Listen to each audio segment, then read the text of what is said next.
ভারত থেকে আমেরিকায় ঢোকার আগেই আটকে দেওয়া হলো 15টি আমের কন্টেনার, যার ফলে কমপক্ষে 4.2 কোটি টাকার ক্ষতির মুখে পড়তে হলো ভারতের রফতানিকারকদের। যদিও আমের এই শিপমেন্টগুলি বাতিলের পেছনে কারণ দেখিয়েছে আমেরিকা, তবে কি ভারত ট্রাম্পের কথা না মানতে একে একে খাড়া নেমে এসেছে দেশের অর্থনীতির ওপর? ট্রেড না করার হুমকি থেকে অ্যাপেলকে ভারতে আইফোন তৈরি করতে মানা করেছেন মার্কিন প্রেসিডেন্ট।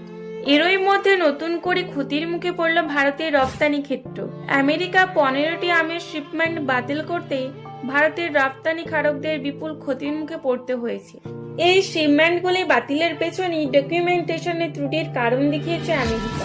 মার্কিন যুক্তরাষ্ট্র ভারত থেকে পাঠানো বেশ কয়েকটি আমের চালান প্রত্যাখ্যান করেছে।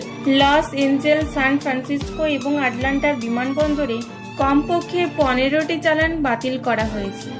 মার্কিন কৃষি বিভাগের তত্ত্বাবধানে 8 এবং 9 মে নাভি মুম্বাইয়ের ভাসিতে অবস্থিত একটি কারখানায় এই আমগুলি রেডিয়েশনের মধ্য দিয়ে গিয়েছিল, যা কীটপতঙ্গ নির্মূল ও আমের সেলফ লাইফ বাড়ানোর জন্য একটি বাধ্যতামূলক প্রক্রিয়া। মার্কিন কর্তৃপক্ষ এই রেডিয়েশন সম্পর্কিত নথিতে অনিয়ম বলে জানিয়েছেন। বিশেষ করে PPQ-203 ফর্ম প্রত্যাখ্যানের কারণ হিসেবে উল্লেখ করেছেন, PPQ-20 ফর্ম হলো ভারত মার্কিন আধিকারিকদের দ্বারা জারি করা একটি গুরুত্বপূর্ণ শংসাপত্র।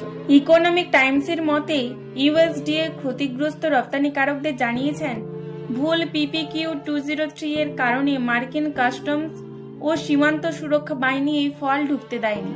বিজ্ঞপ্তিতে বলা হয়েছে, এই শিপমেন্টগুলি পুনরায় রপ্তানি বা ধ্বংস করতে হবে। মার্কিন সরকার এই আম পাল্টা পাঠানোর খরচ বহন করবে না।